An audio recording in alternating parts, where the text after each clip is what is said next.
Witamy serdecznie wszystkich miłośników starego audio na naszym kanale Audio Azyl. Dziękujemy bardzo za wszystkie subskrypcje oraz za komentarze, jak również wszystkim tym, którzy wspierają naszą zrzutkę na Muzeum Stacjonarne, aby te piękne urządzenia znalazły swój własny ciepły kąt i mogły pozostać dla przyszłych pokoleń.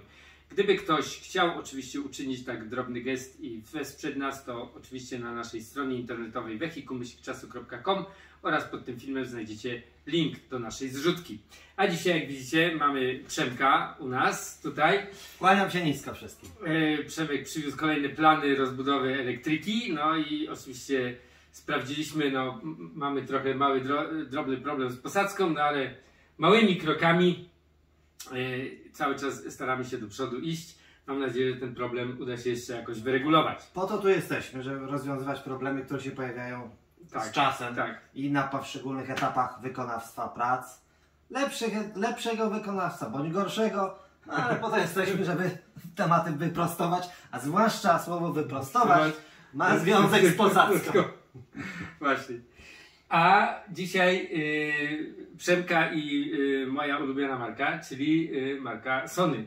Dokładnie tak. I tutaj mamy coś bardzo, mi się wydaje, ciekawego z tego względu, że są to zmieniarki kaset i można powiedzieć, że tu Sony ewaluowało, tak? Bo mamy starą zmieniarkę i ostatnią, a że kasety bardzo kochamy, bo kasety są, no jakby nie patrzeć tam najbliższe. Bliskie sercu, tak. Warto to oczywiście pokazać, zresztą ta zmieniarka u góry, ta starsza ma ciekawą historię, którą Przemek tutaj opowie, a Przemek też przywiózł bardzo ciekawy eksponat, bo też związany z tobą od 70.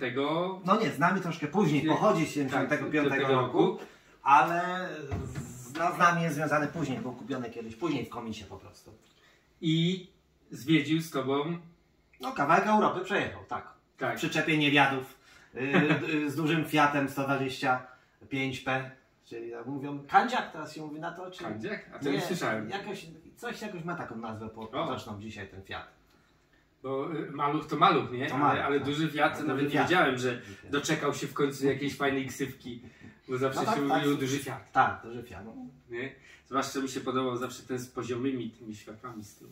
Ten pierwszy. Ten starszy, pionowi. Poziome były później, tak. Późniejszy. No, myśmy mieli już ten późniejszy oczywiście. Tak. Ale za to czerwony, czyli ten szybszy. Na tym samochodzie zresztą uczyłem się jeździć jako młody chłopak. Właśnie miałem tą przyjemność, że uczyłem się jeździć od razu na dużym Fiacie. Nie doświadczyłem malucha. To jest ewenement w Polsce. Nigdy nie jeździłem maluchem. Nie przypominam sobie, bo rodzice nie mieli. Nie uczyłem się na maluchu. Zdawałem egzamin na prawo jazdy również na dużym Fiacie. Także ci na bogato. No przypadek w sumie. Ale tak było. Ja to z maluchem mam strasznie dużo wspomnień. No ale cóż, maluchem można było się wybrać nawet do Bułgarii. Nie? Do Hiszpanii ludzie jeździli maluchem. Dopakować na dach. No. To była sztuka, 4 osoby i bagaże. Nie wiem jak to się działo, bez klimatyzacji. Jak niewiele było potrzeba ludziom wtedy, żeby dojechać do Hiszpanii maluchem, jak niewiele rzeczy ze sobą wziąć. A zwłaszcza, że to część z tych rzeczy topniała w drodze, no bo to były pewnie puszki z jedzeniem, żeby nie kupować jedzenia w Auchan we Francji po drodze, czy gdzieś w Aldi w Niemczech. No, a potem prezenty trzeba było z powrotem wziąć, jakieś pamiątki. No, to co się zjadło, to się zwolniło miejsce na prezenty, no ale tak właśnie było. I ten sprzęt zjeździł z wami, oglądałeś telewizję. Troszkę widział i wytrząsł się w przyczepie niewiadów, czy w samochodzie. Ale on ma system PAL. Tak, to jest europejska wersja. Czyli w Polsce nie przerabiałeś nigdy. Nie, oryginalnie robione na Europę, to jest wersja z końcówką EU. Zaraz, żeby nie skłamał. Tak, 505 EU to jest wersja europejska. Japońskie wersje miały o jeden zakres fal, po prostu tu nie było nawet gałki. I rzeczywiście sprawdzał się wszędzie. Ale w Polsce go w zasadzie nie używałeś.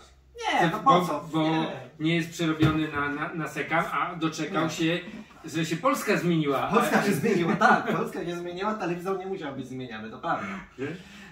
No przy czarno-białym nie było to aż takiego większego znaczenia. W tej chwili już nie pamiętam, bo jednak było to ponad 30 lat temu, lata 80. myśmy go używali. A ceny nie pamiętasz? Nie, no skąd, gdzieżby to. Nawet jako dziecko nie byłem świadomy ceny, ile to kosztowało. Tym niemniej no, było to jeden z elementów takiej, no to prestiżowa sprawa. Nie był to Junos Radziecki, ten taki czerwony, tak. duży, tylko to już było coś, co można było wyjąć na kempingu również w Niemczech czy we Włoszech. No i to działało. A propos. Tym bardziej, że rosyjski by nie grał tam. No nie.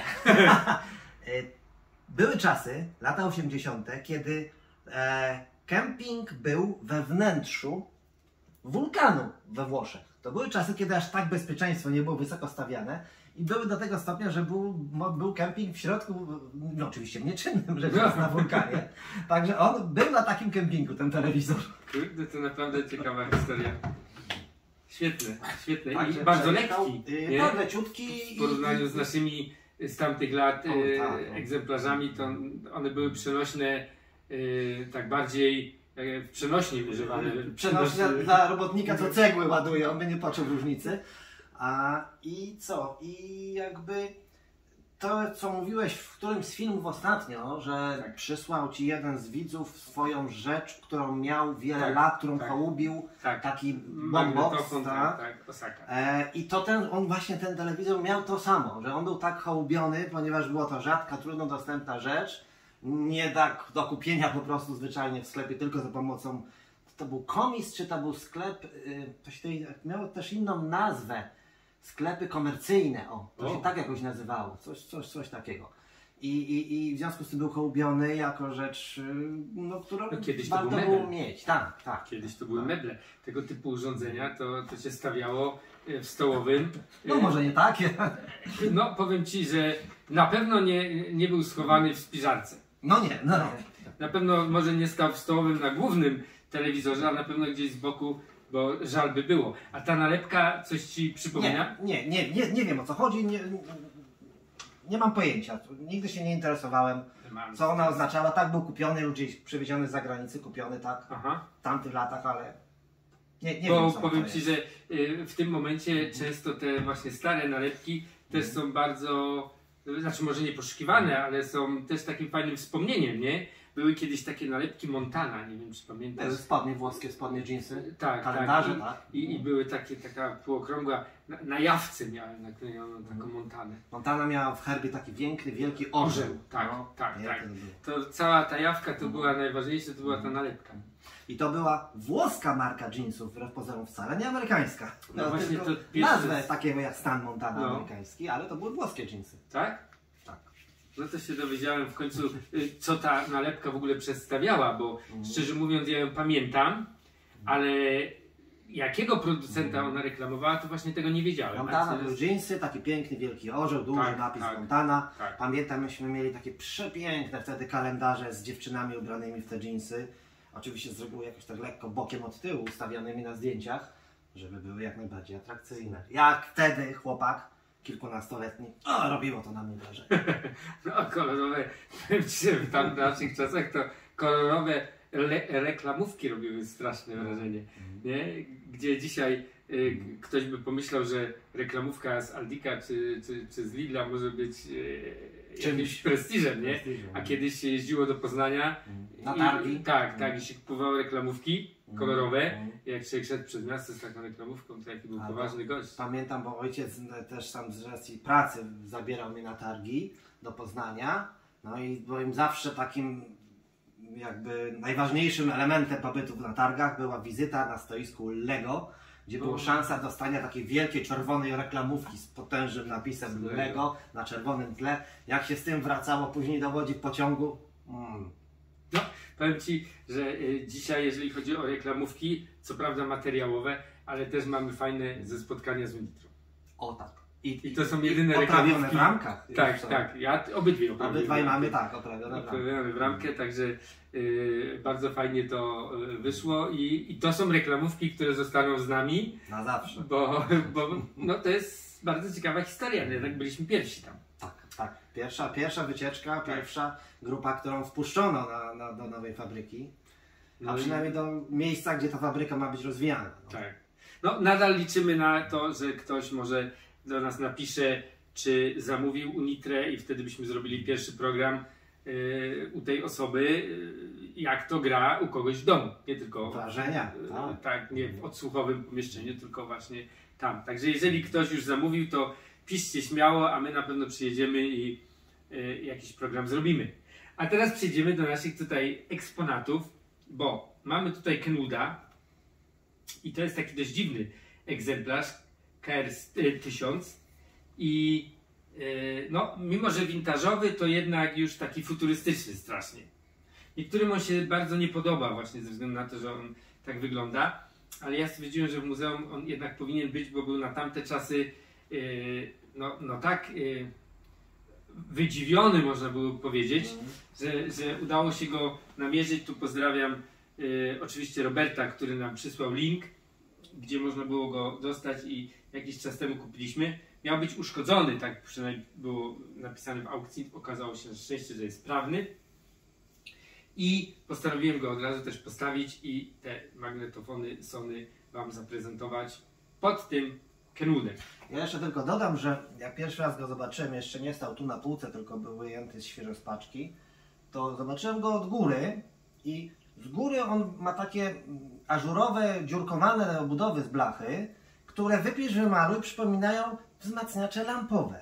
No, to prawda. Jak gdybyśmy na niego patrzyli z góry, gdybyśmy teraz zdjęli tą stertę i popatrzyli na niego z góry, to nie wypisz wymaluj, to jest lampowiec. Dopiero jak się człowiek zajrzy w środku, tam nie ma żadnych lamp, same tranzystory oczywiście, natomiast zabudowa z tyłu jeszcze sięga tych czasów lampowych. Dobrych starych czasów. A tu nagle front, pełna elektronika, potężny wyświetlacz, wszystko na klawiszach, ani jednego potencjometru. Tak. No, to był, no już tutaj nawet głośność mamy na elektronicznie, słychać jak tam silniki pracują, więc no jest to taki dość ciekawy egzemplarz. Ale zaczniemy może od tego, bo to też Przemek zdobył na jednym z na wystawce flip targów. Tak. I możemy Wam tutaj pokazać, bo on jest co prawda podpięty pod prąd,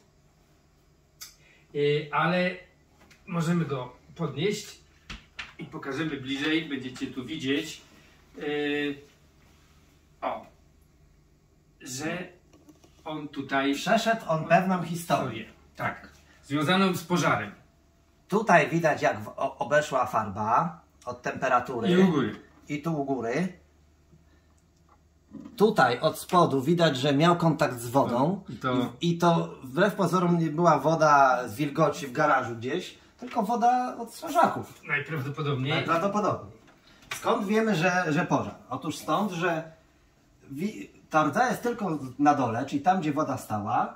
Z boku leciusieńko jest wykrzywiona budowa plastikowa i odeszła farba, ale ta farba nie odeszła przez rdzę, tylko ta farba odeszła od temperatury. Tak. Więc podejrzewamy, że on miał jakieś przejście z pożarem i po tym pożarze został wrzucony gdzieś do piwnicy. Ale okazało się, że sprzęt jest częściowo sprawny. Tak. Sprzęt, o dziwo, ja go rozebrałem, jak tylko go przywiozłem do domu, zdjąłem obudowę, okazuje się, że w środku wygląda jak nowy. Nie jest nawet ukurzony, to znaczy ta jakość obudowy jest na tyle mocna w nim, że środek nie ucierpiał. Bo jest cały metalowy on w środku, tam nie ma plastiku, tak jak w tym nowszym.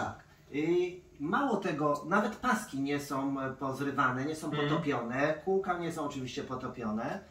Ten mechanizm w środku jest cały, płytki całe, po prostu obudowa go tak odseparowała. Być może ten pożar był chwilowy, że ta wysoka temperatura była przez moment, farba odeszła, potem była jakaś woda, bo była na pewno, to wiemy, że jest rdza i to tylko, bo gdyby stał przez wiele lat w wilgoci, to on by zardzewiał cały. To on byłby w różnych miejscach pordzewiały. On jest tylko w jednym miejscu, czyli prawdopodobnie gdzieś złapał wodę tylko w momencie jakiejś akcji gaśniczej. Natomiast w środku przeżyło wszystko. Cała elektronika, mechanika. Fenomenalna sprawa. Nawet kurzu w środku nie ma. Tak. Nie odkurzałem go. Tak. I zobaczcie, to była właśnie technologia kiedyś. Dzisiaj klikamy w smartfonie i mamy, a tutaj magazynek. Mechanicznie wszystko się odbywa. Tak. Pięknie wyjeżdża magazynek. I pokaż, Przemku, jaka jest to ciekawostka. To jest magazynek na 10 kaset.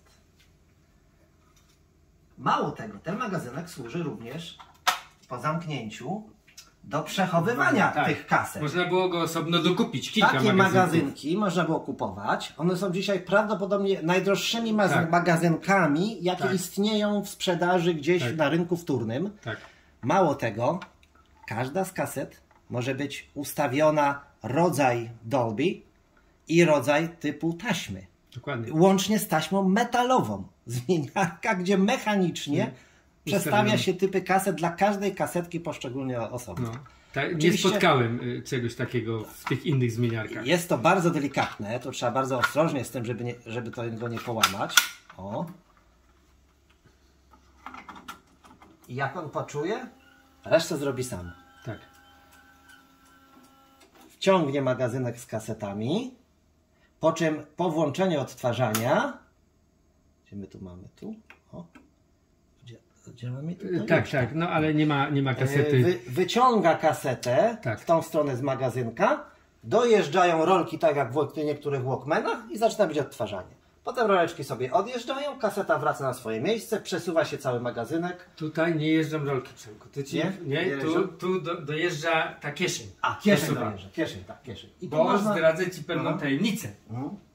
Bo wiedziałem, że będziesz tutaj u nas, Mhm. wiedziałem, że będziemy kręcić ten film i postanowiłem Ci zrobić niespodziankę i go rozebrałem.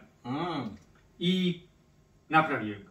Czyli tylko smary jakieś tam coś, tak? Paski wymieniłem mu, A. bo no, stwierdziłem, że to należy zrobić, jak Mhm. już mając go rozebranego. Więc jako niespodzianka dla No to Ciebie. niespodzianka, bo nie wiedziałem. Ja się ograniczyłem tylko do obejrzenia jego funkcjonowania, natomiast już nie pokusiłem się o jakieś dalsze rozbieranie i wymienianie pasków. Właśnie, a ja mówię, Myślałem, Teraz że smary też będą wszystkie do wymiany, że one pod wpływem temperatury stwardniały. Ale jak widać nie. niektóre wyczyściłem i Nie, no to super, niespodzianka dla mnie. mam nadzieję, że włożyłem w dobre miejsce. Kaseta numer 5. A, chyba To musi zmienić taśmę. tak. Ale nie wiem, czy włożyłem w dwójkę, czy bo zapomniałem spojrzeć z tego wrażenia. Ale No, zobaczymy. wyjeżdża ponownie, bo nie było kasety, bo wcisnąłem niechcący tą dwójkę. Powinien do piątki się Tak, cofnąć. to troszkę trwa. To zanim on Tak. ustawi, wjedzie, wyjedzie, to jednak mu zajmuje trochę czasu. No, powiem Ci, że chyba coś źle zrobiłem. No to zobaczymy jeszcze. Ale zobaczymy jeszcze raz, pod którą ona jest tutaj, pod numerem 5. Pięć. Dobrze. Nie Chodź, wiem. co ja robię? Piątka. No, sprzęt jest na pewno wiekowy. Weźmiemy go, może zresetujemy w bardzo prosty sposób. I w ten sposób on sobie wykryje wszystko, co będzie chciał. Tu damy piątkę i teraz powinno to zadziałać. O. I powiem Ci, że tam są... Czyli wyciąga kasetę Tak, i dosuwa. Kasetę dosuwa. Tak, A, ja dosuwa. myślałem, bo ten moment już mi nie działał, Tak. ja myślałem, że to rolki Tak. dojeżdżają do niego. Tak, dokładnie. No proszę. No rewelacja, no. Magnetofon po pożarze. Po Tak. pożarze. Brawo dla Ciebie. I powiem Ci, że ciekawe, bo tutaj są podwójne paski. A, Wszędzie są widziałem. pozakładane Widziałem. po dwa na rolkę, a nie po jednym, przez co on do dzisiaj działa, bo tych pasków, które tą kasetę wciągają, nie wymieniałem. Bo są w idealnym stanie. Tak jak się domyślałem, przetrwały pożar. Tak. I później już, jak rozebrałem go jeszcze z dołu, a już poskładałem, już go słuchałem, udało mi się znaleźć tutaj, bo tu brakuje tej zaślepki, jakby tego okienka. Latała w środku. Latała w środku, ją znalazłem, No ale bajka. już nie zdążyłem go znowu rozebrać i więc wkleiłem to tutaj i mówię, przy następnym razie rozbiorę ten przód i to włożę. Tylko zobacz, on nie ma nagrywania, nie? No tak, rzeczywiście, to prawda. To rzeczywiście, do nagrywania Nie ma. nie, bo to jest sam grajek. To jest, Tak. tak. I ma autorewers. No to taki Walkman, jak nie ma nagrywania. No to taki 10-kasetowy Walkman. Tak, tak. Tylko, co ciekawe, można to zatrzymać, można to włączyć, ale powiem Ci, nie doszedłem do tego, w którym momencie on zmienia jakby kasetę czy ma na autorewers? drugą stronę. Ma autorewers. Ma autorewers. Tylko tu nawet jest pokazane. Tylko nie wiem, Aha.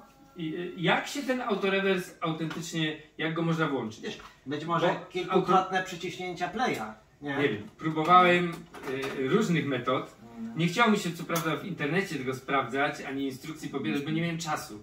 Bo ten change to tylko zmienia taśmę, prawda? Tak, on wyjmuje kasetę z powrotem do magazynu. Nie? Wszystko działa naprawdę, to jest tak fenomenalne, to słychać jak te trybiki chodzą, to jest naprawdę fajna sprawa. Jak go znalazłem i zacząłem podejrzewać, że właśnie jest po pożarze, to przypomniała mi się taka stara strona, jest na amerykańskim gdzieś internecie, wspomnienie, które opublikował Marantz w latach 70. czy 80., gdzie użytkownik Marantza przyniósł do serwisu Marantza amplituner po pożarze, gdzie cała obudowa była zwęglona i opowiadał o tym, bo to jest całe Marantzy miały drewniane te takie nakładki. Tak. I opowiadał o tym w serwisie, że dom mu się cały spalił, a przeżył ten Marantz właśnie. I oni mu tę obudowę po prostu wymienili i ten Marantz dalej grał. Wtedy mi się, jak zobaczyłem go, mi się skojarzyło tamto wspomnienie o tym amplituderze Marantza, jak kiedyś był produkowany sprzęt. No. Jaka Jak mi to była przysłałeś zdjęcie wtedy, czy chcemy, bo mimo że pożaru i tak dalej, ja mówię, no ratujemy. No jak tu nie ratować takiego sprzętu, tym bardziej, że ja już do niego parę razy podchodziłem, tylko no ceny są dość zaporowe, nie ma co ukrywać. Zwłaszcza magazynków. I zwłaszcza, że nie ma magazynków. Że sam magnetofon jeszcze się trafi, ale często pisze brak magazynków, a nie ma ich gdzie kupić. Tak. I to jest to, że czasem widzimy coś, to trzeba mieć takiego trochę nosa, takiego czuja, albo szczęście. Patrzysz na to, po pożarze, zgnity, porzewiały, a w środku może być nietknięty. No. Wymagać tylko odczyszczenia to, co zrobiłeś odwdzięczył się. I się odwdzięcza. Tak. Ja byłem bardzo ciekaw, czy jak po wymianie pasków, czy on ruszy, czy będzie jednak dźwięk i tak dalej, nie? Bo wyłuskanie tego mechanizmu jest dość skomplikowane ze względu na ilość kabli tam w środku i dość mało miejsca, ale udało mi się go wyłuskać i w momencie jak zobaczyłem, że już kasetę wciąga, już tego, ale nie chciał zastartować. No, nieużywany od bardzo, bardzo wielu lat, więc nie ma co dziwić. Ale jak ruszyło przewijanie, no to już to start się włączył i zawsze pamiętajcie, jak po takich starych przypadkach, to najpierw włączamy przewijanie, to on sobie jak przewinie, to przypomni mu się, że start też działa. Że warto żyć, tak. Tak, bo wiele razy miałem tak, że jak dopiero włączyłem przewijanie prawo-lewo, dopiero się ten mechanizm w jakiś sposób ustawił i zaczął play działać, nie? Więc bardzo się ucieszyłem na słuchawkach, mówię, jest dźwięk, obydwa kanały pracują nawet. I jeszcze powiem, że nazywa się MTL-10. Tak. No od kiedy to magnetofony Sony się nazywają MTL? No. A ten tak się nazywa. Właśnie, więc a ten jest TC, C5. No, TC jak to każdy, były zawsze są. Tak, TC, a ten ma faktycznie zupełnie inną nazwę, nie? Ale teczka oryginalna, tak. nie ściemnie, starta. Dobrze, że się palił z drugiej strony. To by się powykrzywiała. No. A ta nalepka jest najważniejsza. Kiedyś to telewizor Sony, on miał na kineskopie i żal było zerwać. Mimo, że na kineskopie. Ja pamiętam w latach 80. na moim pierwszym Walkmanie była taka duża taka nalepka. W ogóle nie śmiałem tego zerwać, to było piękne, jak się cieszyłem z tego. I powiem, że te czasy z takim sprzętem powodują to, że nam się coś chce. Po prostu człowieku się jakby tlenu dostać. No, jakby tlenu ale dostać. to żyje, nie? Bo to jest ważne, że tu się coś dzieje. Tu patrzysz na coś, otwierasz, coś wyjeżdża. Jak dzisiaj patrzymy na stare urządzenia, które robili starzy zegarmistrzowie, nie? Zegarki kieszonkowe i tak dalej, otworzyć można tą tylną kopertę i tam widać, jak ten mechanizm pracuje. To wiadomo, że on coś czyni, ten zegarek, on wykonuje jakąś pracę. Ten ruch, widać to przemyślenie, że ktoś to przemyślał, że to ma wszystko ze sobą współgrać, nie zatrzymać się, nie zaciąć. Tak. A dzisiaj, no fakt, można powiedzieć, że jest tam nakrapiana płytka i dziesiątki tysięcy tranzystorów, wszystkiego. Tego nie to- widzimy, jak to żyje, jak to pracuje. Jak się bateria wyczerpie, to jest martwe, nie? Nawet nie ma na co popatrzeć już wtedy w ogóle, nie? A tam... Albo jak się oprogramowanie skończy No, nawet, mimo sprawności całego urządzenia. Tak. Także ja i tak wolę te stare, piękne magnetofony. A tutaj pod spodem pokażemy Wam właśnie, jak ewaluowało Sony, bo stworzyli jeszcze jeden magnetofon, ten już jest z nagrywaniem. I też mamy tutaj bardzo ciekawe rozwiązanie, bo taką karuzelę,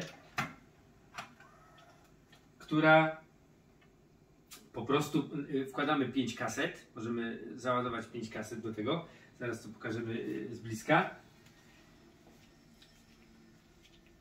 I tu będzie właśnie widać, jak on przekłada te kasety. I tak możemy jechać wszystkie 5 sztuk. Albo oczywiście wybrać numer, który chcemy i on nam ustawi wtedy tą kasetę. No jest to też bardzo efektowne. No, samo otwieranie tutaj i wyjmowanie tej kasety jest też I bardzo teraz też można efektowne. zmienić, żeby się teraz odwrócił. Jeżeli wciśniesz dwójkę, to tak. A, Tak, że można ładować.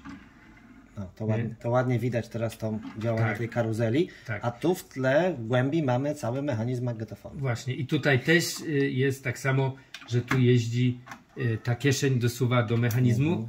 No i oczywiście gra. I ma nagrywanie. I ma nagrywanie.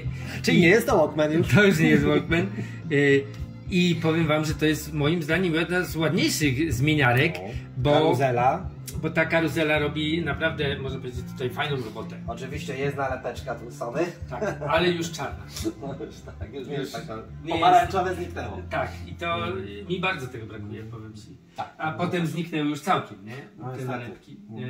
Niestety. Ewaluowało tak, że nie wiem, czy któryś z księgowych, pozdrawiamy go to oczywiście, który stwierdził, że przy tylu setkach milionów egzemplarzy, które wypuszczają, jak nie będzie nalepki, to zaoszczędzą $3 miesięcznie i to warto zrobić. I wziął za to premię. Tak, w wysokości takiej, że mogliby te nalepki 10 lat drukować. jest. Natomiast pojawiły się wtedy na wyświetlaczach takie odblaskowe nalepki z napisem New na przykład, zielone. Tak, tak. To ja tego już nie lubiłem, prawda? To zrywałem. To mi się... Nie, to nie weszło. Takie to były tutaj. w tym miejscu na rogu, takie w tunerach szczególnie były, takie to potrafiły taką nalepkę odblaskową New, ale już nawet na niej chyba nie było napisu Sony, tylko samo Nie, New było. to nie było. Tylko, właśnie. Tak. To już nie było to samo. Tak, to już nie było to samo, właśnie. Dlatego jeżeli lubicie kasety i lubicie zmieniarki, no to oczywiście polujcie na te, bo no, ich też jest coraz mniej. Ten co prawda był produkowany dość długo, ale no, trafić go na aukcjach internetowych jest rzadko. My mamy 2 sztuki w naszym muzeum, jeden na 110 V, a drugi na 220. Oba były uszkodzone, oba udało się naprawić, nawet ten 110V i tu jest ciekawostka, wam powiem, bo może się to komuś kiedyś przydać. 110V ktoś podłączył oczywiście pod 220V i spalił transformator. Ale okazało się, że ten transformator ma kolejne zwoje w środku. Odczepy dodatkowe. Tak, że spalił się ten termik, czy coś tam w środku jest. Tak, jest taki element. I ten transformator był martwy, ale jak się kable przełożyło obok, w jakiś tam sposób, ja nie jestem elektronikiem, więc nie wiem o co chodzi, ale pan, który badał ten transformator, bo ja go chciałem przewinąć, nie? On mówi, nie ma tej konieczności, bo tu są 2 dodatkowe zwoje czy coś i mówi, przelutowujemy te kable tu i on będzie działał. No, bardzo dobrze, no. I okazało się, że faktycznie tak jest, tylko powiedział, już nie ma tego termika w środku, mówi, to już jest niezabezpieczone, jak tu podepniesz, to już spalisz. No już tak, no chyba żeby to... No nie da się założyć, bo to jest na etapie produkcji Tak. wykonywane, musi być Tak. wtopione w środek między zwoje, żeby ta temperatura na termik zadziałała wtedy, kiedy zwoje się przegrzewają. Dokładnie. Tego nie można dać na zewnątrz, bo to nie jest zwykły bezpiecznik. Właśnie.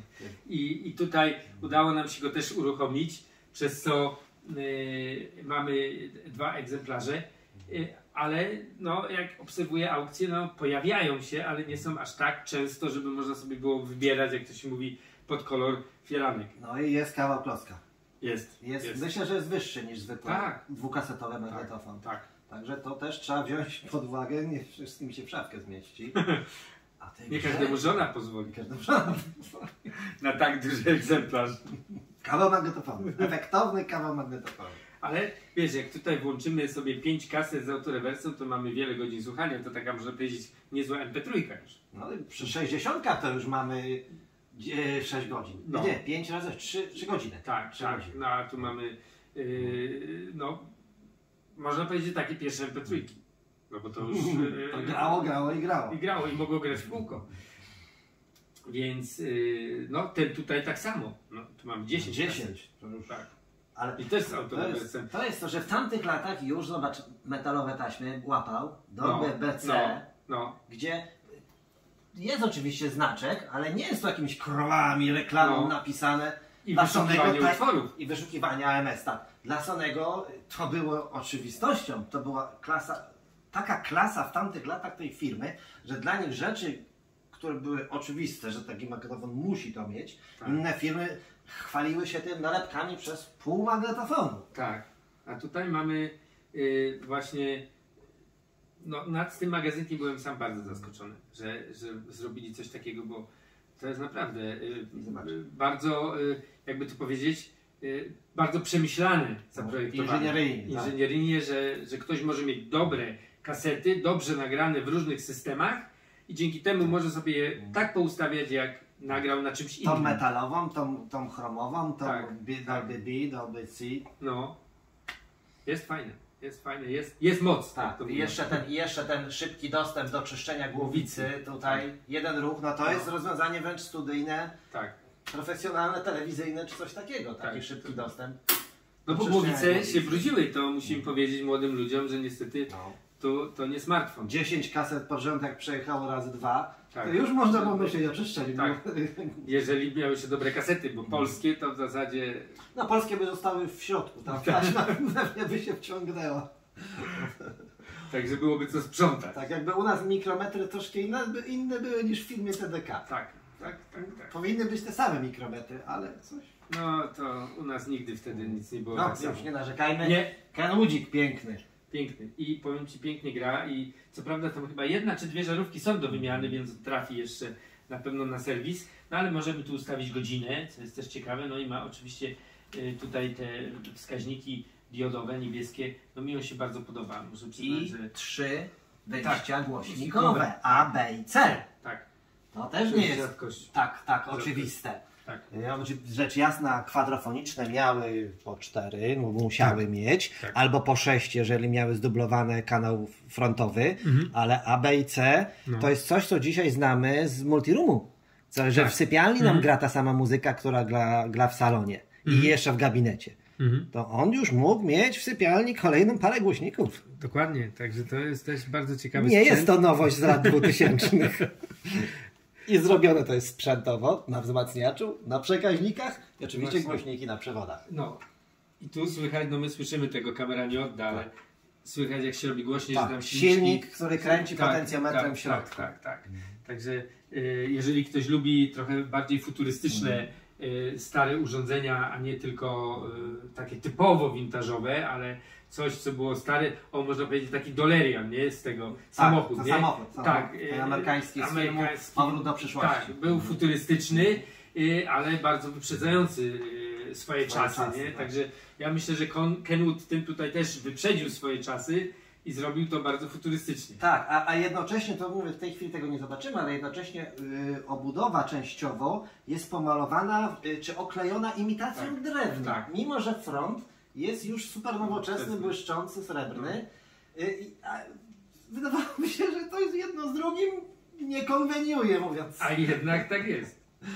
Jednak tak jest i dlatego jest taki rzadki. Tak, dlatego szanujmy stare audio, bo jest go coraz mniej i nie pozwalajmy, aby ono trafiało gdzieś tam na recyklingi. I dlatego tutaj mamy też paczkę od Pawła z Kanady, którego serdecznie tutaj pozdrawiam. Pawle, mamy od Ciebie jak zawsze azylantów, którzy do naszego muzeum tutaj będą dostawać azyl polityczny, może nie, Aczkolwiek... No kiedyś pamiętam, było tak w tych pierwszych filmach wspominaliście, że kolejne urządzenie dostało azyl. Tak. Kiedyś to nawet Grzesiu, nasza trzecia połówka, pozdrawiamy Cię Grzesiu, kiedyś to nawet pisał i robił Listę, taką pieczątkę, nie? Że Aha, było, tak. że azyl Było przyznano, nie? na ekranie Tak, była taka tak, pieczątka. ale nie wiem dlaczego Grzesiu, może kiedyś mi wytłumaczysz, dlaczego z tego zrezygnowałeś.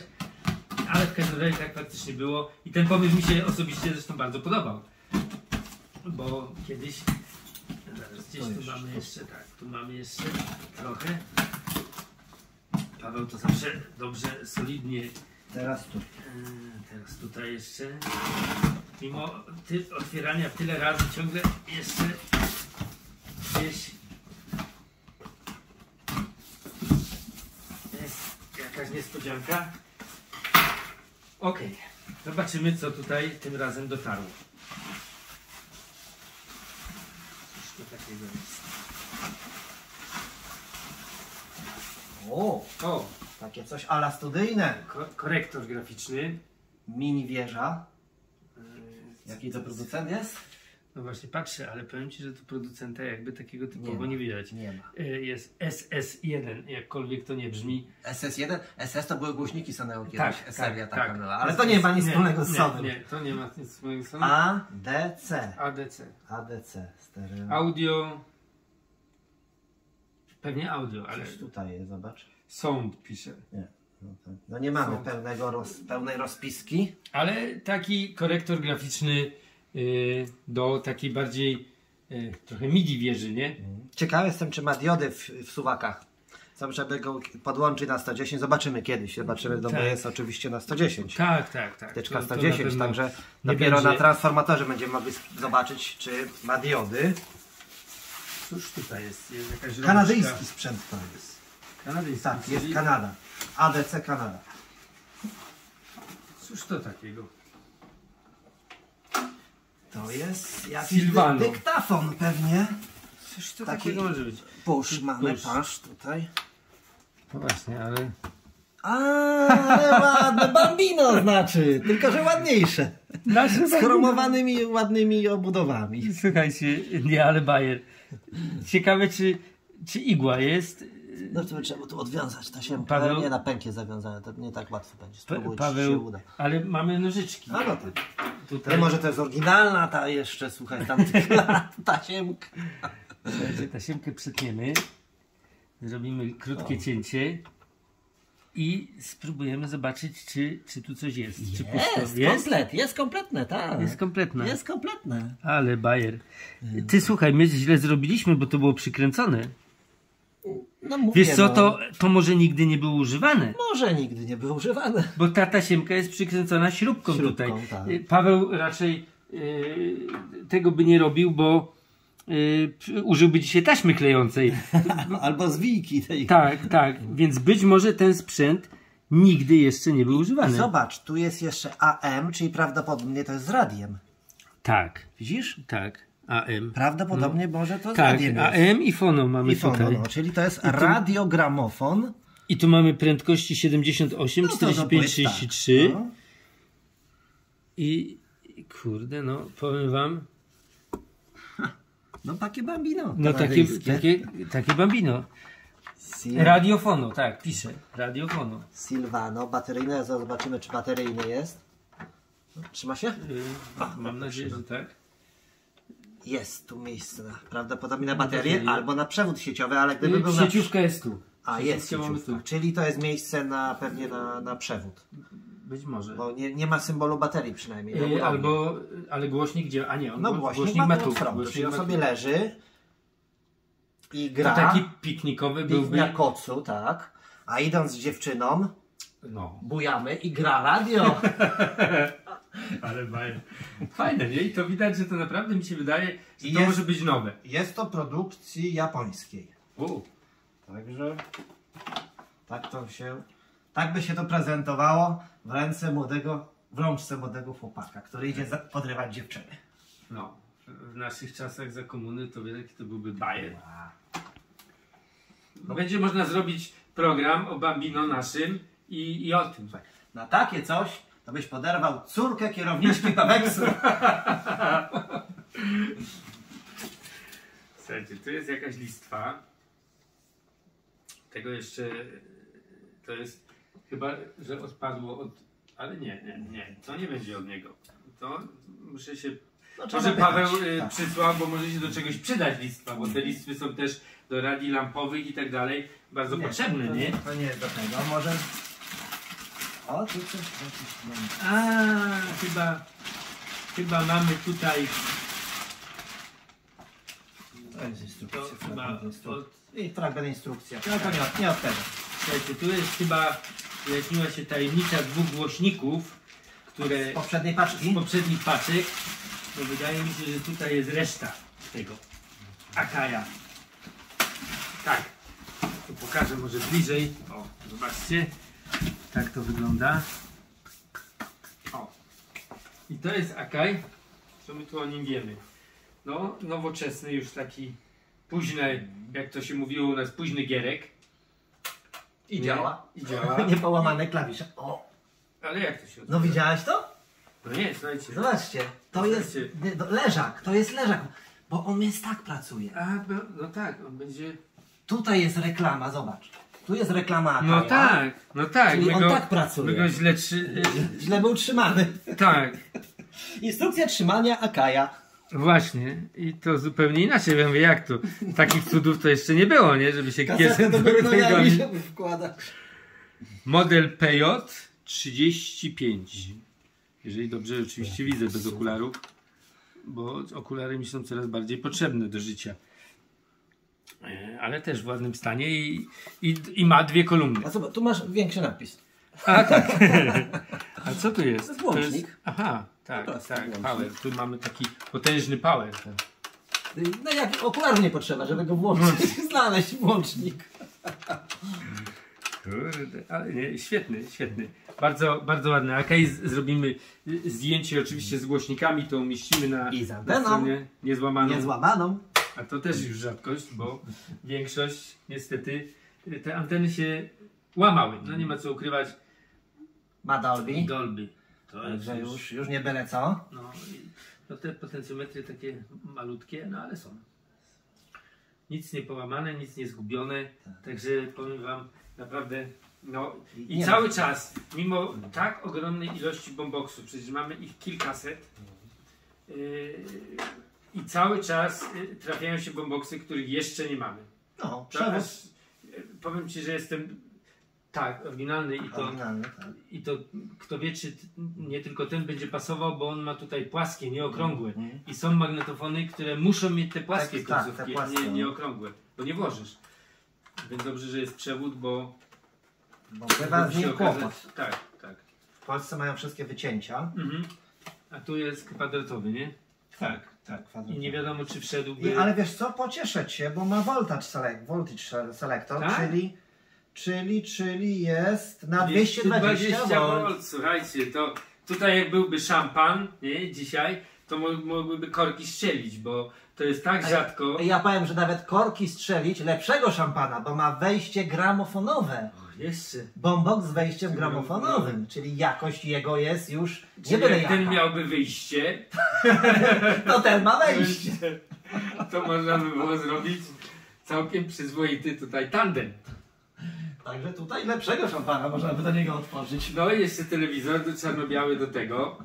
I mamy całkiem przyzwoicie tutaj lata 70. Reprezentowane. 60., 70., 80. i 90. na końcu. Tak. I z każdym sprzętem mamy jakąś krótką, fajną, śmieszną historyjkę albo zaskakującą. No tak się bawmy, proszę szanownego Państwa. Tak się właśnie zbierajmy, poznawajmy, bo na szczęście jest nas wielu. Nie jesteśmy w tej chorobie sami. Dzięki temu możemy mile spędzać czas i przede wszystkim te sprzęty ratować, więc jeżeli, chociaż teraz przyznam się szczerze, dzięki takiemu zbiegowej okoliczności, jednemu z odcinków odezwał się do mnie tutaj mój bardzo stary znajomy, jego przezwisko Żyleta. Żyleta, pozdrawiam Cię. choć nie wiem, czy ktoś jeszcze pamięta to twoje przezwisko z dzieciństwa. I właśnie dzięki temu filmowi tak mu się znowu uckliło trochę do tych starych sprzętów, że też zamarzył sobie kupić i uratować sprzęt przed zniszczeniem i właśnie dlatego się tak cieszę, że co prawda wiele żon moich znajomych ma to za złe, nam osobiście, że zagracamy tak pięknie przecież urządzony salon tymi starymi gratami, no ale no niestety muszę z tym żyć, że po prostu... Musimy z tą przypadłością żyć. Tak, że no ja się niestety... trochę tak staram, żeby tak kolor tych sprzętów był w miarę podobny. W związku z tym nie ma u mnie srebrnych rzeczy. No jest jeden wyjątek, Marantz 2275, ale to jest taka ikona, że... On nie był był czarny, nie. ale były wersje Marantzów czarne. Były, ale nie te. Ale nie te właśnie. Te były tylko srebrne. Te były tylko srebrne i było... tylko z niebieskim wyświetlaczem. Tak jak Akai, te późniejsze 95-75 były tylko czarne.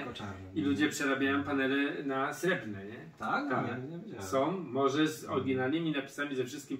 Koszt, od razu mówię, około 2000 zł.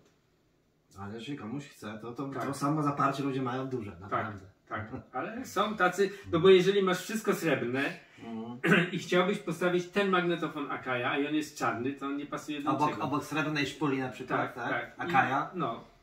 Ale dzięki temu, że są ludzie, którzy potrafią to zrobić, też możemy tą starą technikę dalej rozwijać. I przecież wiele paneli przednich jest bardzo uszkodzonych, to dzięki tym ludziom właśnie można je przywracać z powrotem do ich świetności, nie? Tak, ostatnio gdzieś widziałem, a chyba na amerykańskim eBayu, plastikowe panele ochronne, które zakłada się na Marantze, żeby się nie kurzyły panele frontowe Marantze. Marantz ma dosyć, te stare Marantze z lat 70. mają dosyć delikatną tą farbę. Wiele z nich ma powycieranych napisów. I zdaje się, że widziałem już na amerykańskim eBayu specjalne plastikowe obudówki, które się zakłada na front, żeby ten front się nie kurzył, żeby go nie odkurzać, nie ścierać tej farby. Już mamy tak to jest już. Czyli te sprzęty będą żyły. Dobrze. Bo jest dużo takich osób, które po prostu się nie mogą z nimi rozstać i dlatego tak bardzo się cieszę, że tych ludzi jest coraz więcej. Bo żal mi za każdym razem, jak człowiek gdzieś pomyśli, że dzisiejszego dnia na całym świecie wyrzucono tyle i tyle ciekawego sprzętu do recyklingu, bo ktoś tego nie docenił. Tak, kiedyś to były tak, że to się zużywało. Kiedyś były wojny, które niszczyły całą Europę. Wszystkie stare samochody, motocykle szły na wojnę, były niszczone, kradzione, bombardowane.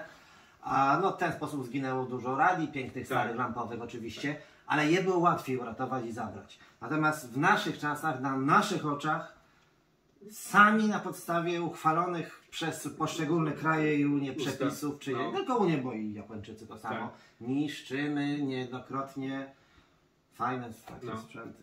Fajne rzeczy, które... Dlatego ratujmy póki możemy, bo niedługo może nie będzie wolno. Nie? Bo słuchajcie, jak kupuje się czasami taki sprzęt i jest obcięty kabel, nie? Bo idą wcześniej ci szczęśliwi panowie, którzy zbierają miedź i obcinają kable. No, kto wie, kto będzie szedł następny kiedyś, nie? Kto wie, jakie ustawa będzie. No, żebyś jeszcze nie daj Boże, nie wolno wywozić na przykład, nie? Że przewozi przez granicę. Tak, ze względu na to, że miedź jest potrzebna tam czy tam i się wtedy nie przywiezie. No ale miejmy nadzieję, że tak nie będzie. Na razie mamy co pokazywać. Muzeum pęcznieje już naprawdę, bo jak sam wiesz, to mury rosną, ale już się robiłem dużo za niskie i za wąskie i za krótkie. Jeszcze kawałek ziemi jest. Kawałek ziemi jeszcze jest. Jeżeli chcecie uczynić dobry gest i wspomóc nas w tym, to oczywiście nasza zrzutka istnieje i bardzo dziękujemy wszystkim tym, którzy to uczynili, bo naprawdę każdy grosz jest nam potrzebny, bo trzeba będzie to jednak rozbudować i przede wszystkim no, jeszcze tutaj ogromnym kosztem będzie sam dach. Nie? Na razie jest to jeszcze przykryte tak jak jest i to do przyszłego roku będzie można tak zostawić. Nie przecieka. Nie przecieka, Ale ale w zostać przyszłym tak roku nie może. nie, ale w przyszłym roku już trzeba będzie zrobić dach, czyli jak ksiądz będziemy zbierać na dach. No. Tylko, że nie tyle lat. No. Miejmy nadzieję.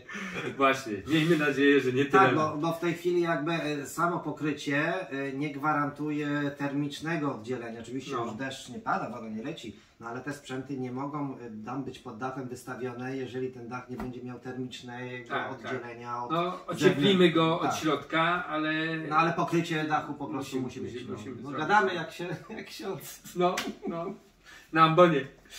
Także dziękujemy Wam za oglądanie naszego kanału, za subskrypcję. Mam nadzieję, że ten odcinek podoba Wam się tak samo jak wiele naszych odcinków. Ja z Przemkiem mógłbym tutaj siedzieć jeszcze ze 2 godziny, ale niestety wyrywamy się dzisiaj na festiwal muzyki country we Wolsztynie, czyste country. Tak, także jedziemy tam dzisiaj jeszcze i się trochę odstresować, zapomnieć o budowie, o niewypoziomowanej do końca posadzce. Przebrać się musimy w stroje countrywe. Tak, musimy założyć pasy, broń, buty, tak. kapelusze. Właśnie, także jeżeli nas będziecie, być może ktoś tam będzie, to może się tam spotkamy. Tak. Jeszcze raz dziękujemy i do zobaczenia w kolejnych odcinkach. Do widzenia.